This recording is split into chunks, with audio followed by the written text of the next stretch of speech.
Hey everybody, Jay Super Awesome here. I would like to welcome you all to week number 47 of the TheHORRORman's SlashBack Saturday Challenge. This week's slasher movie theme is comedy slashers, and I will be giving my review for Student Bodies. Okay, so getting into the plot for this one. A killer named the Breather terrorizes students at a high school. Whenever the killer finds students having sex, he kills them.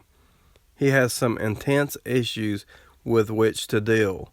He likes to breathe heavily, and he likes to make prank calls while talking through a rubber chicken.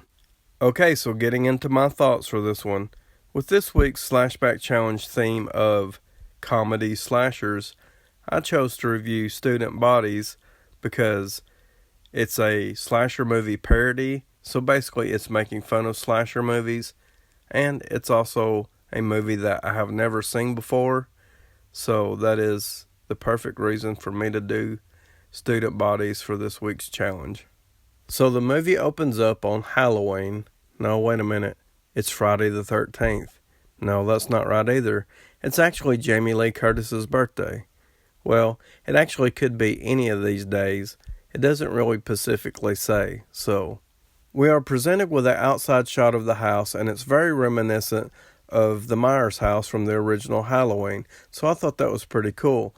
We follow the killer up to the front doorstep, and the killer in this movie is known as the Breather, and this is from the perspective of the killer, and there is a lot of shots throughout this movie that is from the point of view of the killer, and I specifically think a lot of the kill sequences are from the killer's perspective, so that's pretty cool.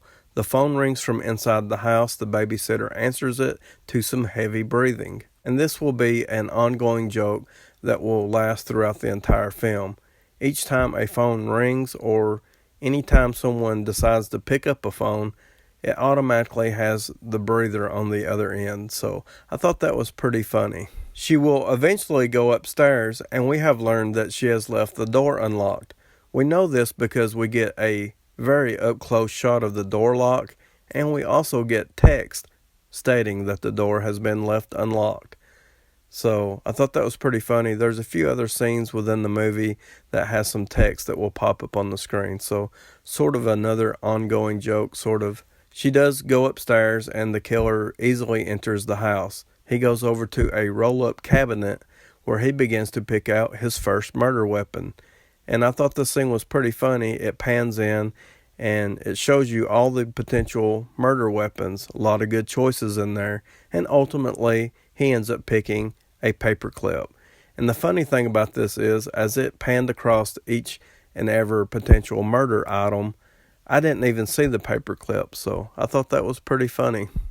Another one of the ongoing jokes that we will learn about from this opening sequence is that each and every male character throughout the entire film, each male character that is killed off in the exact same way by simply just being covered up with a trash bag. They all instantly suffocate and die and never putting up a fight. So I thought that was pretty funny.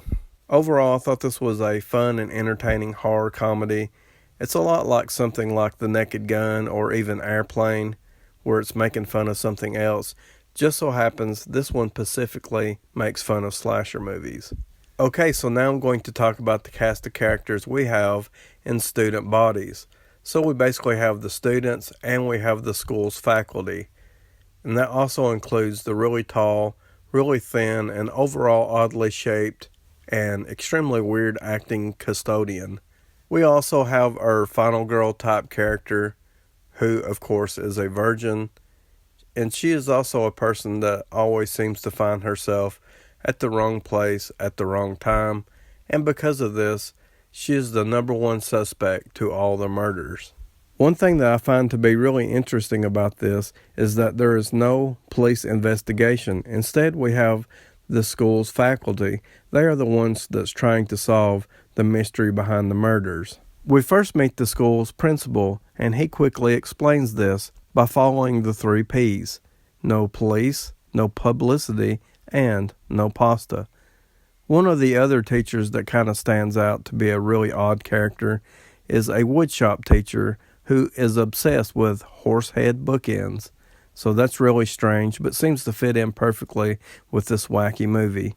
And of course, I had mentioned before about the students. They're the ones that are attempting to have sex, and they're being killed off one by one.